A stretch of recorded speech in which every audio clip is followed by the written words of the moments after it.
Okay, that's right. 3. Don't forget after 1. 3, Yes. 2, 1. Yes. That's what we call officially casually synchronization, people. Here we are.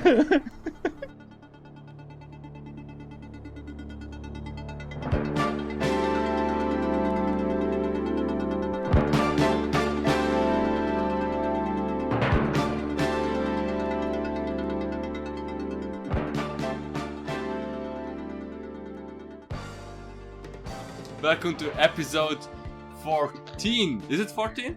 Yeah, 14. Nice, man. I like progress. Progress. Numbers. Yeah, Yes. it's like Numbers. it's Real like lucky numbers. 7 times twice. Yeah. Times 2. Yeah. There's a 1 and a 4 in there. If you sum them up, it's like 6. No, it's 5. Oh shit. 5. It's 5. Yeah. And if you do 3 times 5, 3 times 5 is 15, which would be the episode of the next week. Oh my god! Oh. We are in a mathematical universe. We really did discover math. We didn't make it. Conspiracy shit, yeah. Maybe math discovered us. Yeah, exactly. Maybe math created us. Maybe we are made That out is of... the Yeah, right. force. Maybe we are made of numbers.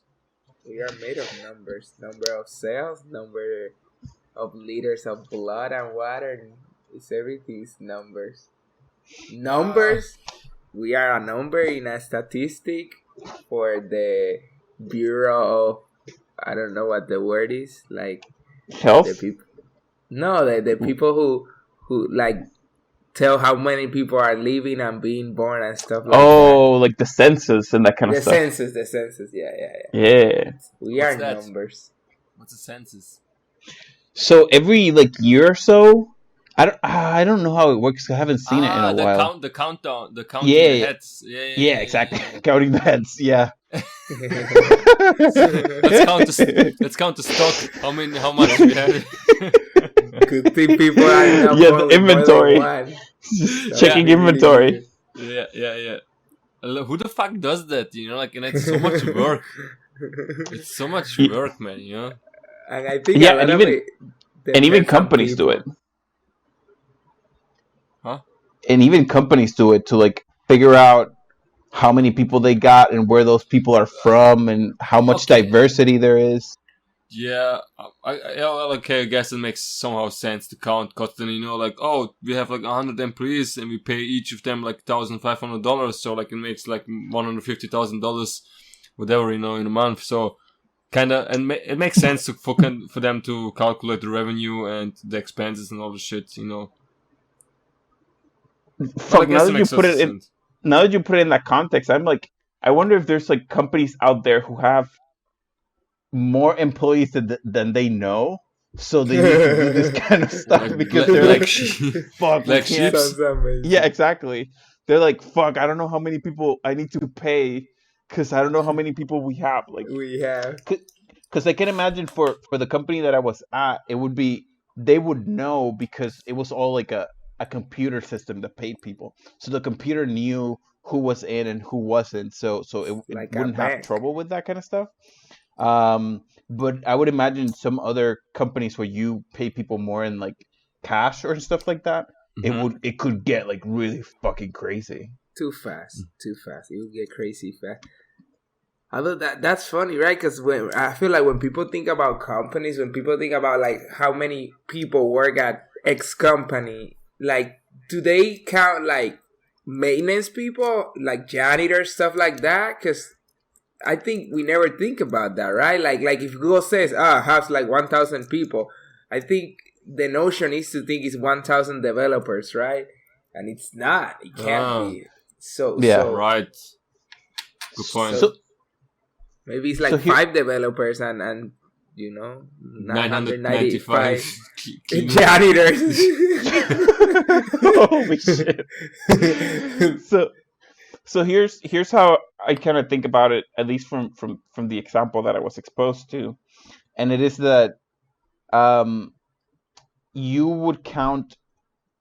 So there are janitors or people who do that kind of like general type of maintenance work that might be employees of the building. So although they do work for the company, they don't exclusively do work for your company, right? Like a contractor. They get paid by the building.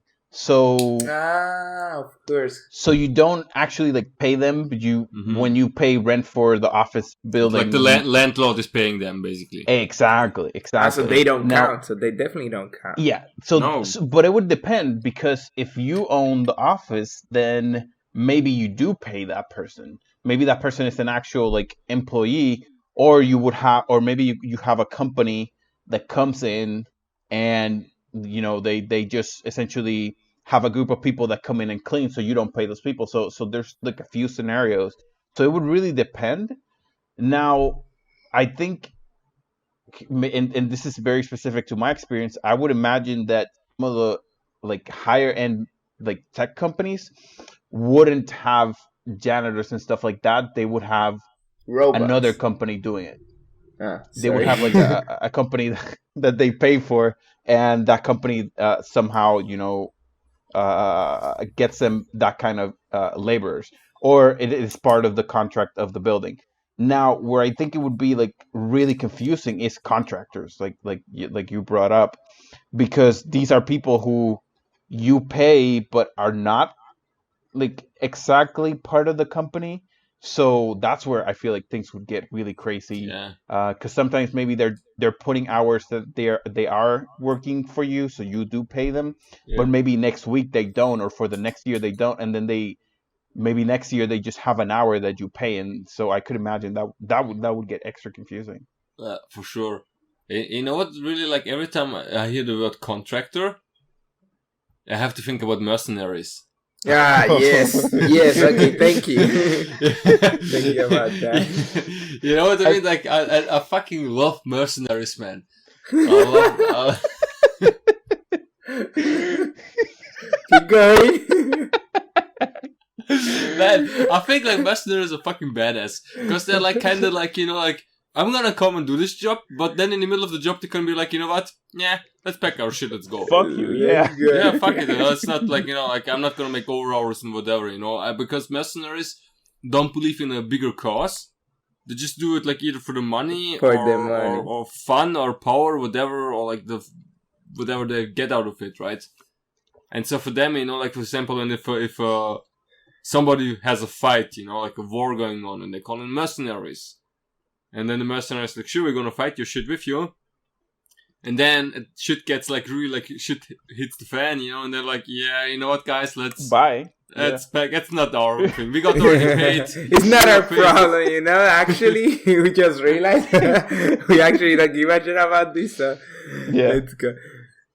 Actually, that's interesting that you bring that up, that they can just leave, because I would think like, do mercenaries work more than once? I feel like if you survive one contract, I don't know how much you're gonna get paid, but mercenary job is like should be like bottom of the barrel, like risky shit, like you're gonna be in the front lines or something. So like, how many jobs can a mercenary get in before just biting the dust? That's what I'm wondering now. And I wonder if they're like, if how they get paid just increases. They're like, holy shit, this person has been to 2 contracts, and they're like, holy shit, that guy has no arms. Only 1 foot. Is there also like something like a Yelp review? Like, oh, this company goes through the jobs with 95% satisfaction, whatever, like they get 4.5 out of 5 stars. Something like that. 4 out of 5 stars in disabling government. Whatever, like sabotaging. 10 out of 10 will commit regicide, which is killing kings. Yeah. And we also throw like 5 kamikaze fighters in there. like bonus. Like some bonus. If you buy now, Yeah. you get this bonus. But you know why I had to think about the mercenary stuff? Or the contractor thing? Because now next week the Mind Valley thing is gonna happen. And you know, like, so I'm gonna go there down for a month, right? And we talked about it over WhatsApp. I'm at the moment not really in the mood to go and pack my shit and do this whole stuff. And, you know, like, I was thinking, you know, like, and the reason, there's like a couple of things that are gonna happen down there. Like, they're gonna do some parties. And man, and there was like, you know, like, and I was reading it, and they're renting the Colosseum, you know, to do like a party. And it's a theme party. You have to come and invite and put on some costumes like gladiators and all this stuff, right? Oh, I see. And I'm like,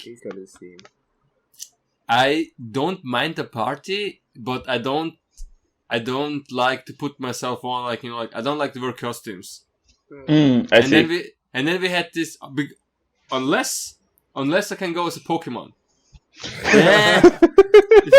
Then it's a completely different story. A completely different story, right? If you can choose the thing I want to wear, right? But I don't like to put myself... I just don't like to do that.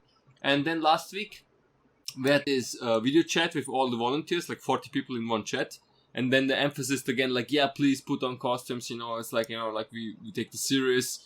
And in that moment, I was, like, shaking my head. I'm like, you know what? I lost completely the mood to go at all to the whole thing, you know, because when somebody like that expects me to, and it's very funny because, like, in my head is like this, you know what, at the end of the day I might just cancel the whole thing because I don't want to wear for like 6 hours a costume. and I feel like, you know what, you should go as a Pokemon, and, you know, it's just gonna be more interesting. You're just gonna make it more interesting. I find it funny that they were like, oh, we take this shit seriously, because I feel like if I would have heard that in like a volunteer call, I'd be like, oh, it's on then. You know, I'm going as something completely different. Yeah. Yeah, fuck. And then I was thinking, you know, that then my friend told me, like, man, why are you making us stress? Because I talked with my best friend about it. And she's like, man, why are you making us stress about that stuff? You know, it's not mandatory. You don't have to go to this party. And I was like, yeah, you're right. And I was thinking also about the volunteer stuff. When I go down there, at no day am I obligated to stay there. At no point in time, I can just go there and then leave. Like a mercenary. Like a mercenary, man. If I don't like the job and what's happening, I'm just gonna pack my shit and I'm gonna go. Because that's what I'm doing. And, well, I don't know, like, and then I was reading, like, they had planned, like, 2-3 parties, and the second party is, like, in the rent of the castle, you know, and you have to wear, like, some, elegant things, you know, to fit the vibe, all that stuff, and I'm like, man, this is getting more and more, like, shitty. I feel like this is even more of a reason for you to just pack, like, a Pikachu costume. And because I feel like, especially now, especially the second one, that is sounds like even more high class. It would be really funny if you just go with like a onesie. That's not even like a really like crazy Pokemon costume. It's like literally just an outfit that you could buy through Amazon or whatever. I have a Pikachu onesie here. Oh, then you're fucking set. Yeah, that's like. Well,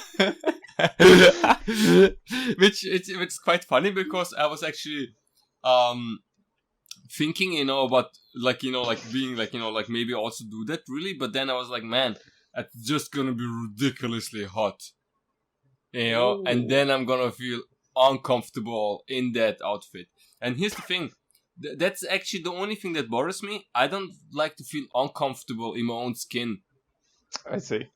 You know what I mean? And then I was thinking, Darko, you're actually kind of like a weird guy, because like this is like a very good opportunity to meet people, to do some networking, connect with amazing people, you know, personal development, all this shit. But in my head is like, but you would give it all up just because you don't want to wear a tunica or like sandals, you know, stuff. Mm-hmm. And I was like, man, you're a weird guy, man, but that's your values, man. But you stand behind it. But let's I be mean, fair, man. You can meet amazing people everywhere you go. Like if you set True. that intention, people are just gonna find you. So I feel like, and I don't mean it for you, but I feel like for a lot of people, Mm-hmm. they might be even more adverse to going. They might be like really like beating themselves up because they don't want to go to this or some other like event where they can meet people, but they go because they'll get to talk to people that they'll get to build their network and all that. quote And unquote. yeah, and there's amazing people everywhere. You don't need to go to an event like that. Um to meet, I guess the important thing is the people that you need to meet, you're gonna meet them. Doesn't matter like what you do. True. um, However, I do think that the Pikachu outfit would enhance that. I was just thinking as you were talking how funny it would be if you even like get on the plane and go through the airport on that onesie and everything. But yeah, I can imagine that it could get like really hot in there, so it would be kind of Yeah, it's problematic. summertime in Croatia at the beach, man. It's gonna be fucking hot, man. But the idea would be like the idea I like. Quite fond of it. Maybe I you should really get like that. maybe you should get like another onesie and then cut like the legs so it's like short pants. So Mm-hmm. you can get like some breathing air, but you still look like a Pikachu from like the waist up, you know? Yeah, man. I want to buy the Pikachu T-shirt, man. The Pikachu detective. Mm. I kind of want to have that, something like that. My friend, a friend told me she's like, you know what you should do because it's like an all white party. She's like, you should go in black.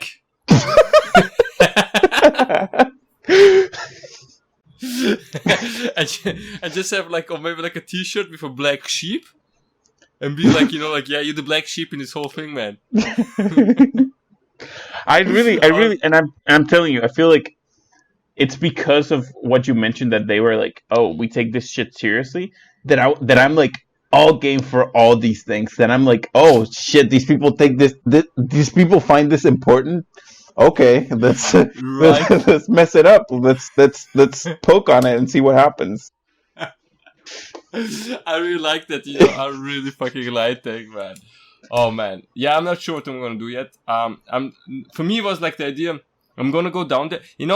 When I go on Facebook and I read the comments, but because again, they've rented the whole Colosseum to do this fucking party. I mean, that's a pretty big deal, It's a pretty nice place to do that. And then I was like, all people are writing, yeah, they're looking forward to having fun there and all this stuff, right? And I'm like, I'm probably just not gonna go. I'm gonna go to the beach and chill out. I'm just probably gonna avoid the whole situation. So what are you obligated to do anything in particular? Only like the teaching the kids the kung fu and the qigong lessons during the week, but not the party stuff. So okay, so basically, for how many times do you need to do that throughout the whole month? I think like 14 times help out and all the shit. Oh, okay. So it's like every second day or something. So if you do that, you basically have access to the whole event. Yeah. Holy shit. Then yeah, man, I can imagine you going there and then you being like a Qigong master over there, and then you just go to the beach, or you just go on a road trip outside of Croatia and then you just come back for that class, I feel like there's so many funny things that could happen. Right. Yeah, and also like it's all about staying true to yourself, right? Mm-hmm. It's not even about like trying to. I also get the thing what you were saying, poking it a little bit. But for me, it's like, I don't care about poking. I just want to do things that make me comfortable, and I want to avoid things that make me uncomfortable, unless they benefit my personal growth. But in this kind of situation, I don't see that. It's just annoying. Yeah. Yeah. That's the thing, maybe I'm just complaining on a high level here. I don't know, man. Maybe. This is gonna be.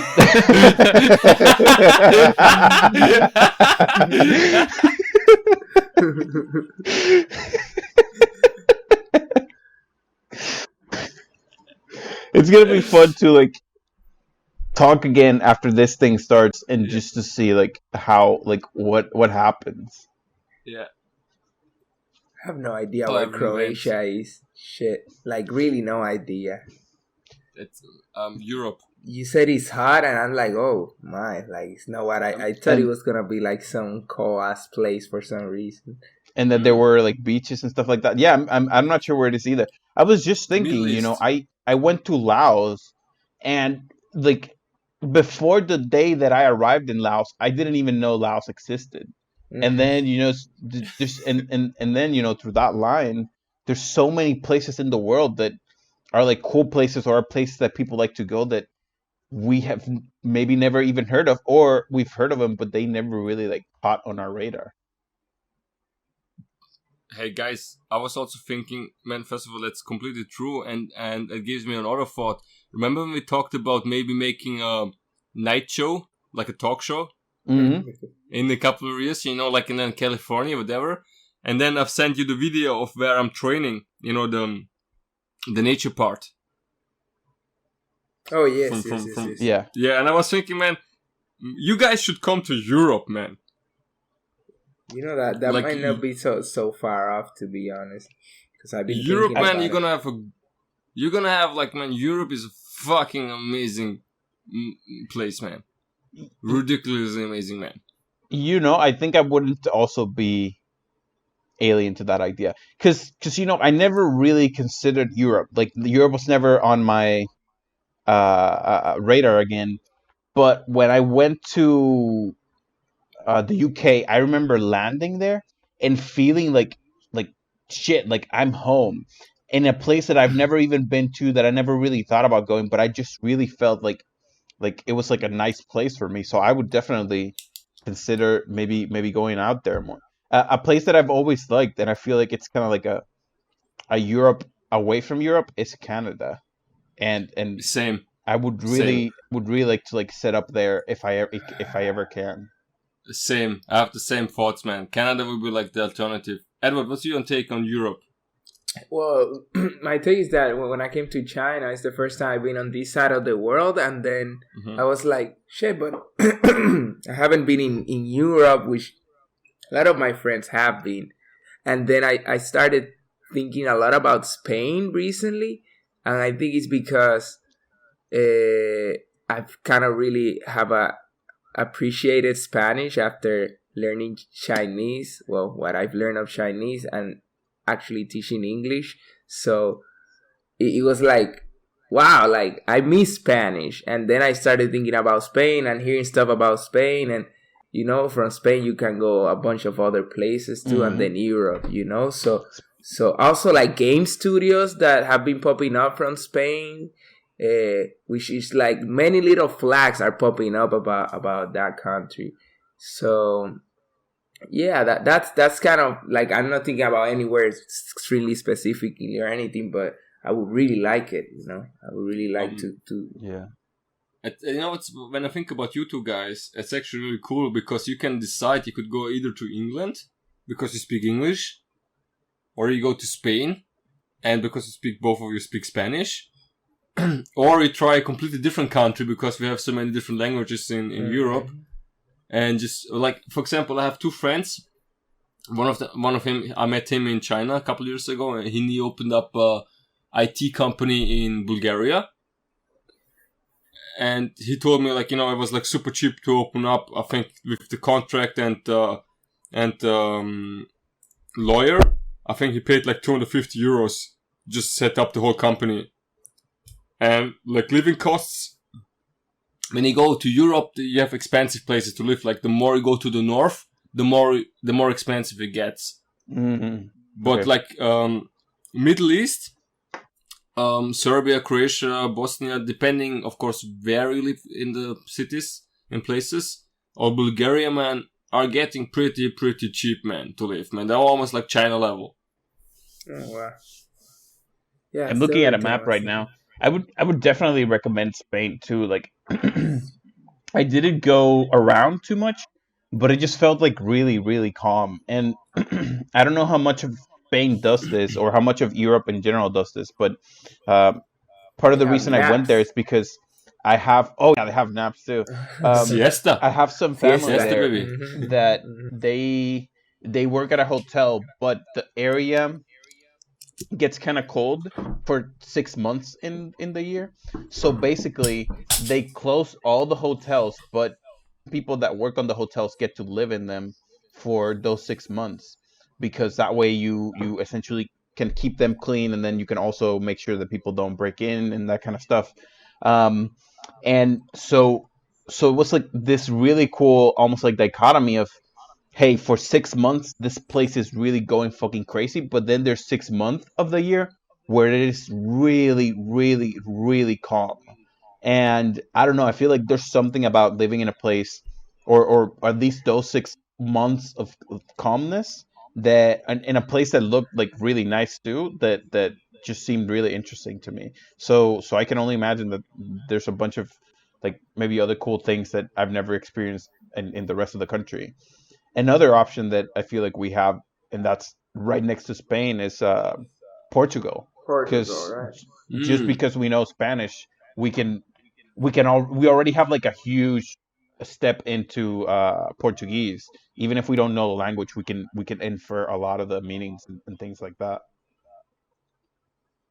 That's pretty cool. And also Italian. Italy, oh yes. Damn. Because I know people who speak Spanish, and when they talk with Italians, they speak with each other in their native language. And it's I think it's the same when I go to Bulgaria and I talk with a Bulgarian person. I talk in Serbian, and if they talk in Bulgarian, I understand them pretty well what they mean and what they want, but I wouldn't be able to say the same words in the same order, like I wouldn't be able to repeat what they just said, but I totally understand what they want from me. And I think you guys would have the same thing when you go to Italy, because I heard from a couple of people it's pretty similar. It's not the same, but you understand each other. Yeah, I think, and Edward, you can correct me on this, but I would imagine Italian is also a Romance language. Like it also comes from. Okay, so damn, that would be like a really cool option too, because I remember looking at Airbnbs in Italy, and there's some that are just like monstrously cool and then really cheap. Like they're right on the side of like the water and all that. So damn, yeah, that would be an awesome option. Man, you should come and visit me. Because where I live in Austria, I live exactly at the border to Switzerland, Germany, Liechtenstein, and Italy, and the rest of Austria. Oh, okay. I live at the corner where my state connects to all the other countries. Which one is your state? I'm looking at that corner of the map right now. It's the one completely in the west. Vorarlberg. That's spelled Feldkirch, right? No, that's Vöcklabruck. That's a city. So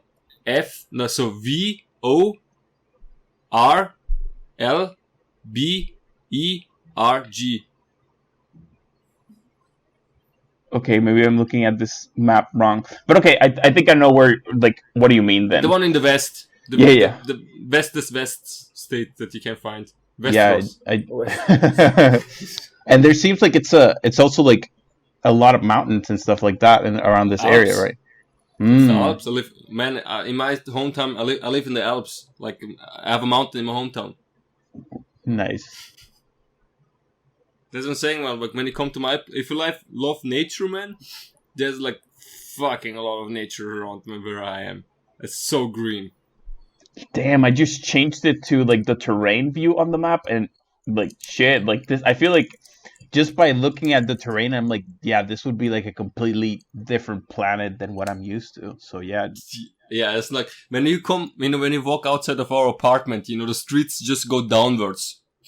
Because of it's because of the mountain thing, we are like, my town is like 600 meters above sea level, so it's like, if you put down a ball, it just rolls in some direction.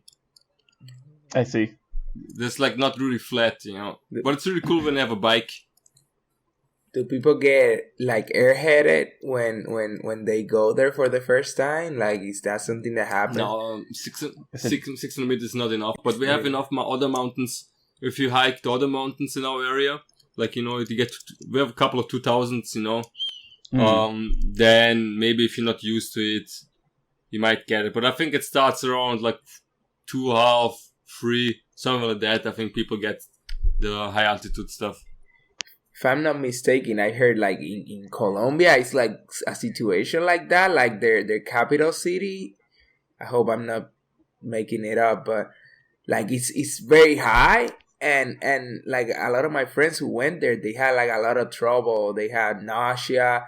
They couldn't like one of them went jogging in the morning and she couldn't do anything at all, and she's actually super fit, but she couldn't because of the oxygen thing, and I like to imagine like what is these people that live there like, if you live in that kind of environment, like what does that do to your physiology, like living in between that Well, it's interesting now that you mentioned that, because the national teams, so for example like Italy or Spain, in my state they come sometimes to train on the mountain. So not really far from my place, maybe like 45 minutes drive from here. And they have to book out like hotels, and like they have like, so we have training areas for soccer, soccer players on the mountains. So the national teams come before the European the seasons, right? Right. And then like I think it's Spain and Italy, they really like to come to this place, because it's high up in the mountains to train for the altitude thing that you just mentioned. I was going to mention something similar because I have a friend in the Dominican Republic that does. I think she represents the country in a type of taekwondo, and sometimes they go and train in Mexico because of the height, also because I think they also have like a pretty big center there where like all the people who compete kind of like train, but then it also helps that it's further above sea level than they're used to, because that almost like pushes them even further for training, or at least that's what they believe. For sure. If they notice the difference in breathing, then it's gonna push them. But actually about the Europe thing, like I'm finally leaving China within a week's time, and my plan, that is not like step-by-step plan, but it's a plan, is that I'm just gonna become good enough at web development and maybe just development in general, so that I could eventually work remotely, like just take remote contracts or just take contracts that are temporal, so I could do maybe 3-month stuff or stuff like that. I don't know how that would work exactly. And like I'm open to everything, I'm open to if it's in Europe, if it's in Japan, if it is anywhere else, like I'm moving. And if it's remote, then I could just go wherever, and that's kind of my sort of goal right now. So, like a freelancer? Yeah. Like I'm a little like afraid of the word freelancer these days, because I feel like be called the mercenary. Yeah, maybe, right? Web mercenary. And then I can be like, "What, you want what on your website?" No, I'm gonna leave. Fuck this shit. I'll put what I want on your website. Put what I want. Make every website a torrent site or something. But yeah, like freelancer would be one way. Because the thing about like freelancing web development is that they have to do like so many things. Like they have to do, usually, not always, but they have to do like design. If they're gonna make website, they have to do the design, the development, and the deployment, everything, right? And I don't want to do all that right out off the bat. So I'm looking like to work with people, even companies, but just on a contract by contract basis, which is still freelancing, to be fair, but I don't want to do it like completely like just finding random clients or stuff like that. But I might. We'll see what happens. Actually, why did you choose web development as kind of like your almost like your shoe-in for mercenary work? Yeah, actually, I'm to be honest, and this is something that I think never have had never influenced my decision before, but like I just felt like it would be there's a lot of demand for it. And like I repeat, I've never been influenced by this, but I was like, there's a lot of demand for this. I can do it. I already done a little bit of it. Then I thought about my one of my previous jobs, with the digital marketing company, and how much they needed a web developer all the time. Like they work with a few people, and I feel like the notion was that they were always kind of unreliable and stuff. And I actually did try to learn it back then, but I was like juggling too many things and I just left it by the side.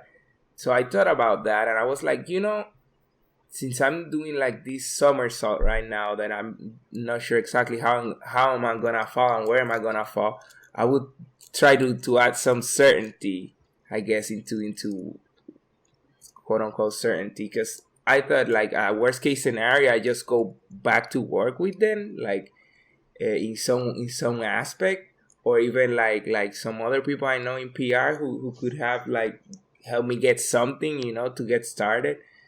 And that was kind of my mostly my assessment, that I could just find a job fast, and also that is something that it's related to programming and coding, which is something I'm enjoying like at this moment in my life, and in all manners. So, and it's also something that has like a high roof of mastery, which you could say about many things, but from my point of view, like there's always gonna be something I'm going to be learning until I get bored with it or whatever. But so that was kind of my assessment. I have a question, and I usually try to avoid asking that because I don't like it also when people ask me that, but I somehow feel compelled to ask you that.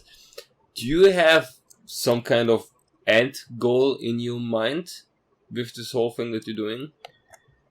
My end goal is just to I have a financial goal that actually involves more my mom actually than me, because I just want to make enough money so I could live in different places and just handle some of my expenses, and then some specific amount of money I want to send her, and that's kind of it. And maybe I have like an hour's goal, but I haven't thought about that one too much, because I do want to do other things on the side while doing this. Like once this becomes my job and not what I'm actually doing on the side right now, then like I want to be doing something on the side that might not be web development, or might be some other kind of web development or app development or whatever. So yeah, my goal is just to get like a well enough paying job to cover my financial goals that I have at the moment.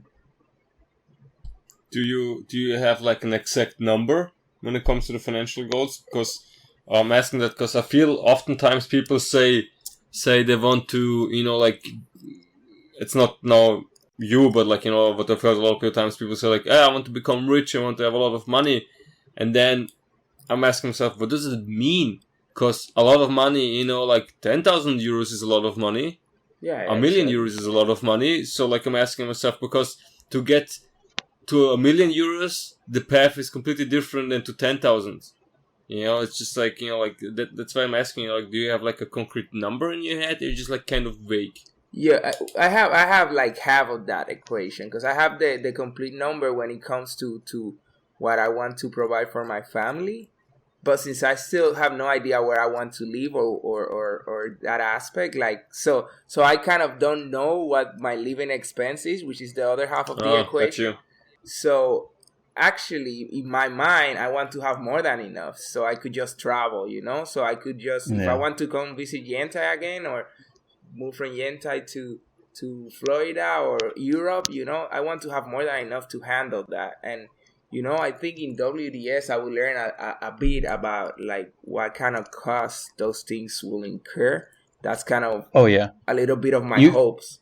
with that. There you're gonna bump into people who do that kind of stuff for sure. So they can definitely give you some guidance. I think what it almost sounds to me that you're trying to do, and it's kind of like the same thing uh, that I kind of want, or that I kind of want to maintain, is uh, making enough or having enough where you can just go do whatever the fuck you want, right? Hmm. That if Right. that you have enough to pay for where you're living, and where you live doesn't need to be like a really fancy place.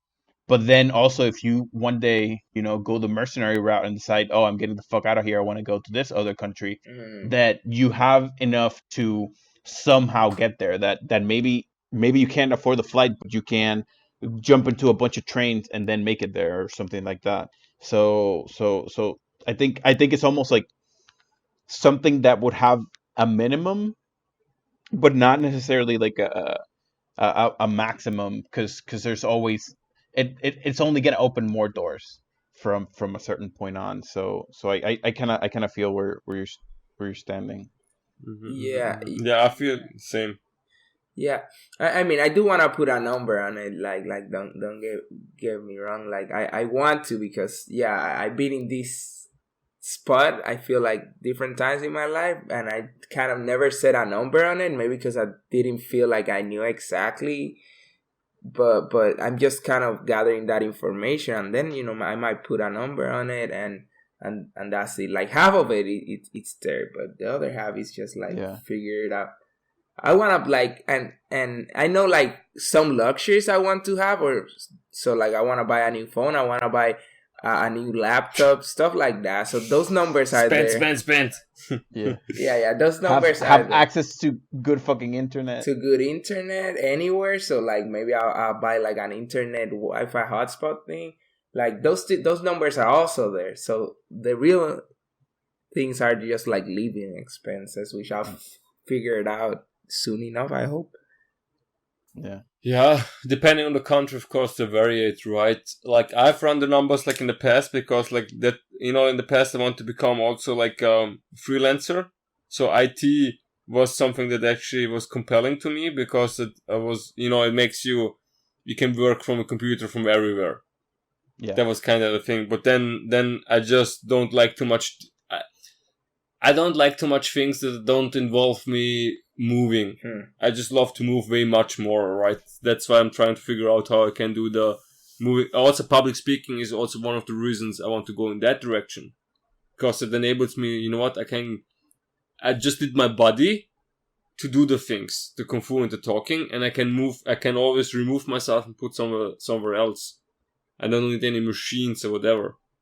And when I run the numbers in the past, how much money would I need? Because, when I've started the whole thing with like money, I was like, I need like €1 million. All the money in the world. Right.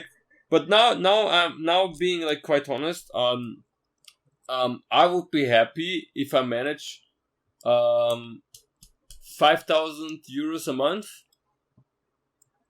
to have that income. That will be like 60,000 a year. Mm-hmm. And for my old job, I will be just like a double of my old job, because in the past I earned like 2.5 in a month. That's like the average I had. And for me, is it, what, if I can double the number in the next 10 years, because I started a couple of years ago with the whole journey, then I will be more than satisfied. If I get 60,000 a year through whatever way, or 5,000 a month. And the funny thing is, when you split it down, the numbers get more achievable. Like when you have like, and because 5,000 a month, it's a lot, but at the same time, maybe not that a lot. It's not such a big number. It's not the million. It's not a million, right? How much is that a day, basically? 5,000. 30. That's like 167 a day, pretty much. That's not. I feel like that. I think I'm gonna take that number from you, Darko, because I feel like that is also like a pretty good number, and I can only imagine just a handful of places in which you would have to get really creative in how you live there, in order to maintain it for that cost. But I think for that amount, you could be pretty much anywhere. In fact, I'm I'm trying to think, but I don't remember the exact number, but I remember once looking into like what it would take for you to be able to just move to Canada.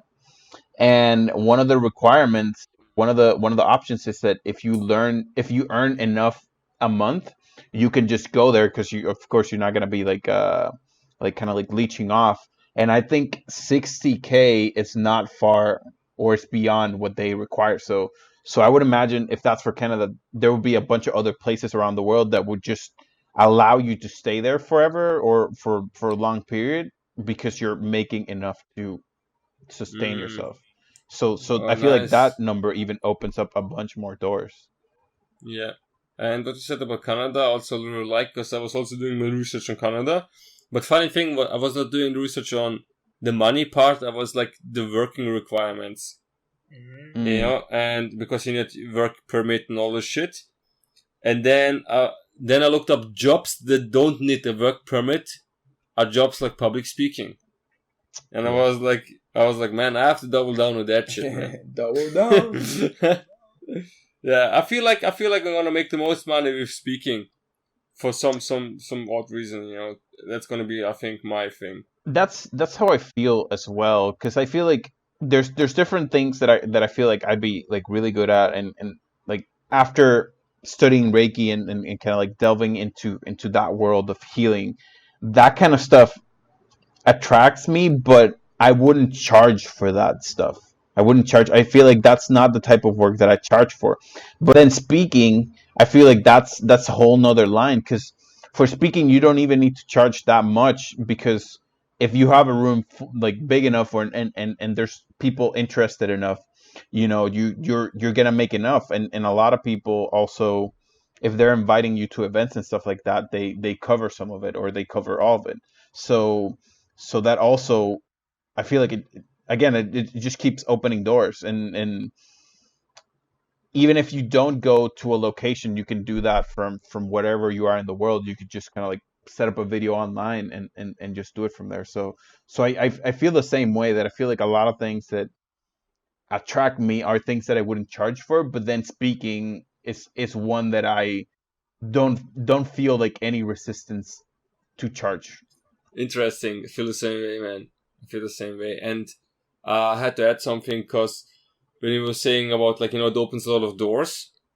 Um, the thing that I'm doing in Mind Valley, it's volunteer work, right? Because I don't want to charge people so far from martial arts. I might do it in the future, for if I do like something like a retreat, which I was talking with Giovanni, maybe doing next year in December 2020, like a 2 weeks retreat or like 1 month retreat in Costa Rica. Mm, And that would be cool because then it's like, you get accommodation, food, training with me, all that stuff, and then charge for that. I would say like, okay, it makes sense to charge them because it's like so much you get, and it's a vacation for the other person. yeah. And then there's the thing, because I'm going to Mind Valley and it's volunteer work. And my family and people are like, like you're going for a full month to Croatia to work and you're not gonna get paid? And I'm like, like, why would you do that, And I'm like, man, it's not about the money. It's about getting my foot into the door of public speaking because it's a public speaking event. That's the main reason I'm going down there, to get the industry to know. Yeah, and you know what? Like I feel like if it is something that maybe not right now, but it's something that kind of like attracted you, even if you're not getting paid to go, it's why not go? The last time I went to Seattle, I met like an old friend from work, and I was telling him how um my essentially like my best friend in Seattle is he owns a store, a video game store, and I've helped them so much at the store that when I started helping them out, they would give me like store credit so I could essentially like buy anything from the store with the store credit. But eventually I helped so much, and since I don't buy anything, they they were it became so much of a struggle for them to keep giving me store credit and keep putting it in the system that eventually they were like, you know what, Rafa, you have infinite store credit now, so whatever you want you can just tell us and we'll just buy it for you.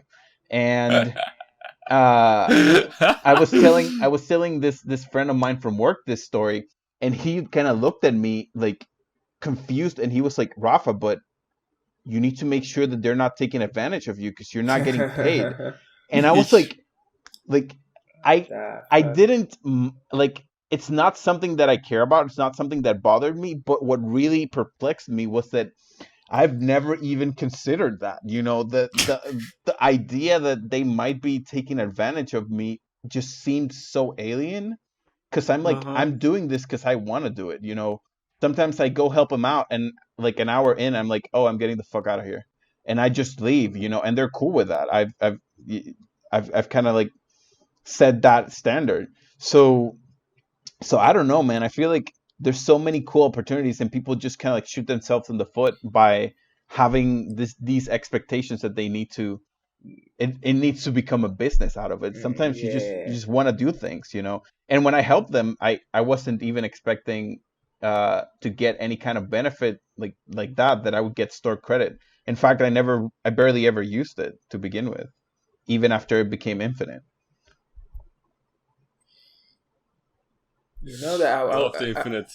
I was thinking today about how things are measured by money, right? Like how much we use money to measure things, and not just like value, but just anything almost. Like we use money, and I thought about it because Google all the time recommends me like articles, and every other day there's an article about some guy who just sold his latest startup for 1 billion, or for another 2 billions, or his third startup, and now he's doing the new one and he's already in 500 million. And I'm like,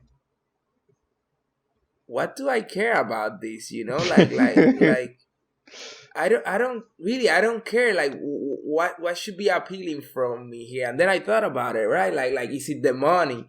If I'm someone who cares about money, then I could think that, is it what the startup is doing? Well, I don't know what they're doing because I don't read the article. I just see the headline.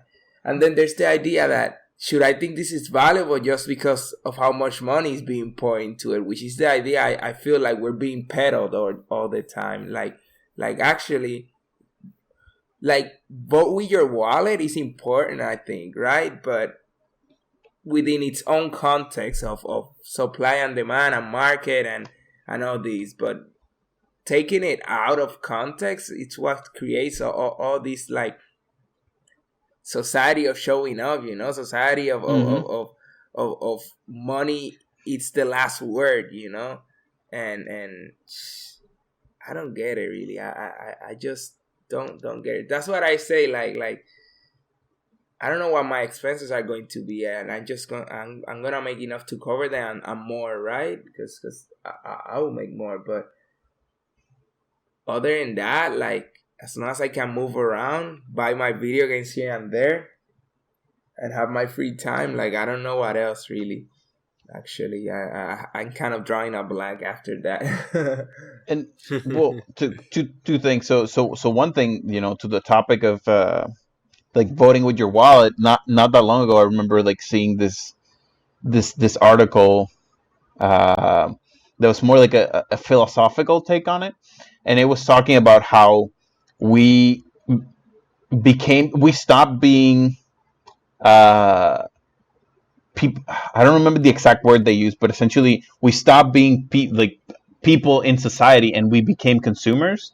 And so this has created a situation in which we are doing all these strange things in which we're voting with our wallets instead of, when things aren't working out for us, just saying, hey, this company needs to stop this thing because this thing isn't good for us.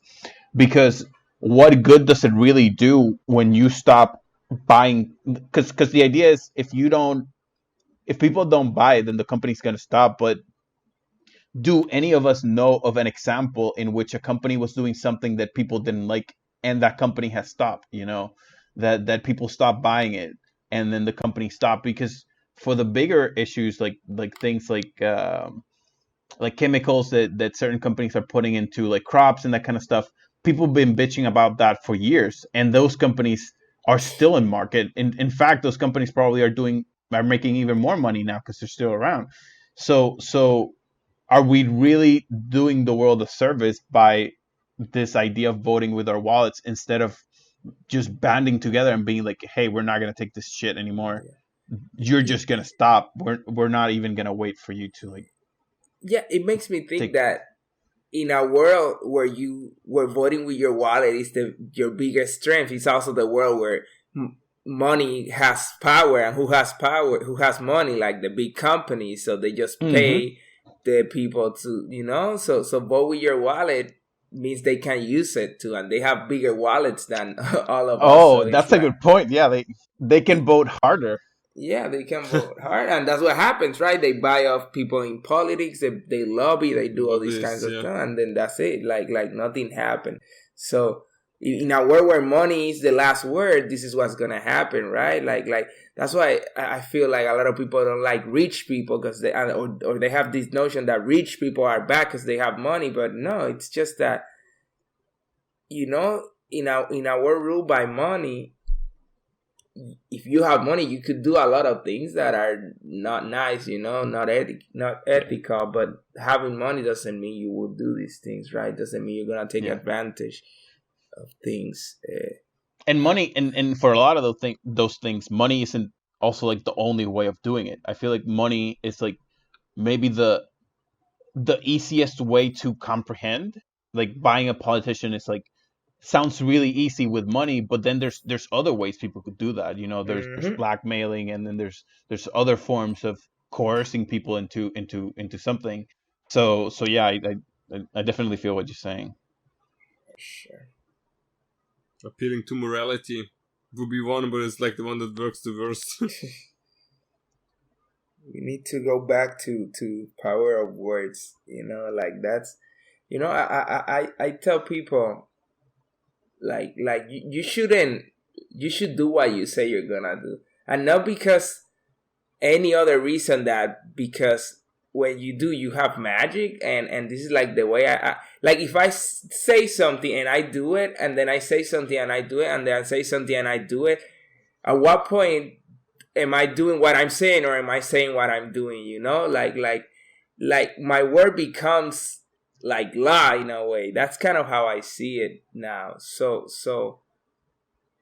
it's not for any other reason than to prove to yourself that you can do whatever you say you can do, and that's the way I see that. And it used to be like before, you would trust people if somebody gave you their word. Well, that's what the books say, right? Then that was good enough, and I like to live in that world.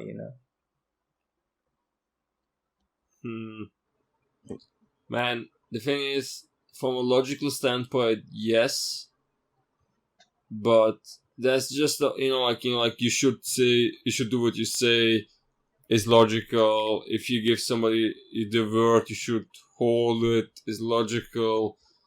But here's the thing, like humans, and that I've realized a long time ago. That's why I don't have any expectations anymore. But not in a negative way. I'm just like very neutral.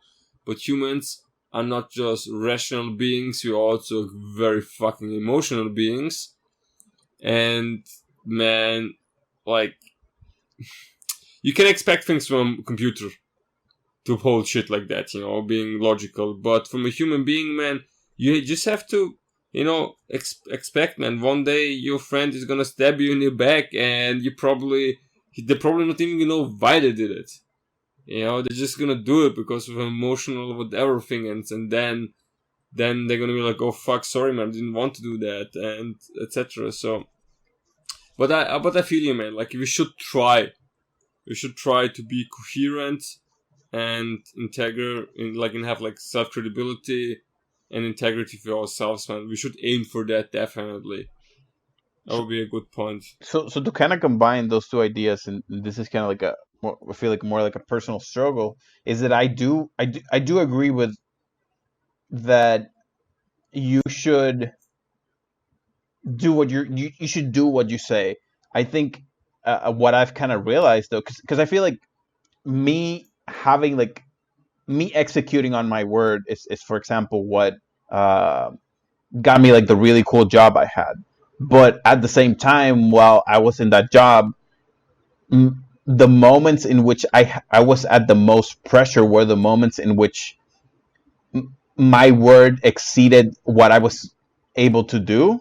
And so I wonder like where the balance is, because at some point I wonder if it's if what we're all saying is that what we need is just more communication, because I think then that would fix both issues, in which you can say that you're doing something, and then if something's not working out for you, you can just be clear and be transparent with that person and say, hey, this isn't working out for me. I'm getting the hell out. But I think as it is right now, oftentimes we get that initial conversation and we step into whatever we say that we're gonna do, but we don't, or at least we don't feel like we have like an exit, that we're able to have the same discussion in the form of an exit. Um, so yeah, I feel like that's something that I've been dealing with. So I've been jumping back and forth in between, hey, maybe you shouldn't act on your word, and then I kind of go back to, yeah, maybe you should, but maybe you should be more transparent. So it's, I don't know. I feel like it's gonna be like a continual area of development. But you made a good point with the communication part. For example, if I would say now, like, hey, I'm gonna do this and this and that, and then sometimes when you say the things that you're gonna do, you don't realize that you're not able to do them until you try actually to do them. Mm-hmm. And then, as you said, with the communication thing being like, you know what, like, hey man, I thought I could, but I just realized I can't. And I'm really sorry for that, for making you wrong hopes, but I hope you understand that I'm not able to do this thing. Would be a way better way to deal with the whole situation than just be like silent and let, like shit hit the fan. Yeah. Or walk away, like, and be like, just disappearing. Because it's like they have like the three options, right? Like either you say nothing until like everything, the house burns down. Or you walk away, then the house burns anyway down. Or you go there like, hey, shit, man, I set this thing in flame. Please help me. Yeah, definitely. So it's three options, right? And I think maybe the more we practice the option of talking it out, the more we'll get used to the idea that, hey, it's fine if someone got your hopes up that they would be able to do something and then they can't. That's totally cool, because that's how the universe works. You might think that something's gonna work out in a certain way, but it might not, and that's okay too. Right. Admit when you fuck up. Yeah. It's okay. It's totally okay. Oh, guys. Okay, guys. Yeah, it's perfect timing, man. Like, my cousin's gonna come. I'm gonna spend some time with him and say call today. Let's call it an episode. Yeah. Was a nice episode, guys. Was like, again, I appreciate. I was thinking during the episode, when Rafa, you were telling me about your friend who also started a podcast. Wait, I did that in this episode, or No. Like in the past, like. Oh, yeah. I know who you're talking like, about now. Yeah. Yeah, and like, and you told me like they have all this outline of the episode and structuring all this stuff, and during the episode that we did just now, like I drifted a little bit apart from my thoughts, because I thought like, man, how fluently we went into this whole thing right again, and like, and started like again from technical issues to contractors to mercenaries to like whatever from Word documents to how to, I love it, man, like how like it jumps from Word documents to mercenaries to integrity. Mm-hmm. Being true to yourself and honest and admitting to when you fucked up, and traveling all over the world and I think it's fucking, again, like, I appreciate really again that this whole thing works without structure. Yeah. And also with episode 14, and we're not really repeating things. Like we kind of like, so how far I feel is doing new things every week, without even thinking about it. Yeah, and I do feel like we sometimes dive into topics that we've covered before, but then we just go in a completely different direction. And it's also things that our personal life, involves a little bit.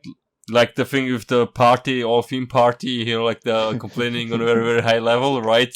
Or the financial situation of being capable, able to travel the world, do what you love, and still not being oh shit, I have to eat crackers for the rest of my life. Yeah. So also personal issues that we talk about, and aspirations, and I think this is what makes the whole thing also very authentic. Yeah, I definitely agree. It's about life. For the people, yeah, exactly, man. It's our life, man, and I love also the issue, the term of, as we move through life, we talk about our movements. Where we're going next, what we're gonna do. You live in China now, going to WDS. I'm going to Croatia, etc. And so we're more documenting partially also the whole journey that we're doing. And I think this is why it works. Yeah. Yeah, I'm really excited. I'm really glad. For the people, there should be more than enough reasons to subscribe and tell more than enough. If this isn't enough, you're just greedy. What's wrong with you? What else do you want from us, man? Just subscribe already. Jesus Christ. Right? If you want, send us your phone and we will subscribe for you and send it back to you. Send it back, but you pay for shipping. What? I'm gonna keep it and sell it, man. That's gonna finance my travels, Yeah. And that way you're gonna love the episodes even more. So even more reason to subscribe. Yeah, we're gonna record with your phone. Business. How you gonna listen to it though? Okay, we didn't think that one through. Right, I didn't think it through. Heads up, I don't know how next week is gonna go. Yep. So even for the people who are listening, I don't know if the next week episode is gonna happen. We're gonna try and do an episode, but we also might just take a break till August, till the whole thing settles down. We'll figure it out as things unfold. We're gonna try our best. So if by August we are, we're probably going to be very, very weird. It's gonna be you just missed 4 episodes out of 8 episodes of a Game of Thrones season, and then you're not gonna understand anything. You know what we should do? We just should take the weeks that didn't happen, add up the number, and be episode 19. Yeah. We should start the episode being I bought my yacht today and it was really fun, but the horse, my pony that was inside the yacht fell overboard and that was crazy. Then the mercenaries came and started shooting me up and I have to take them out. And the wedding in Italy. And the wedding, yeah. But damn, can you believe what happened to Bobby? Came. Don't talk about Bobby. Alright guys. Let's see what's gonna happen, guys. They're ready. Take care.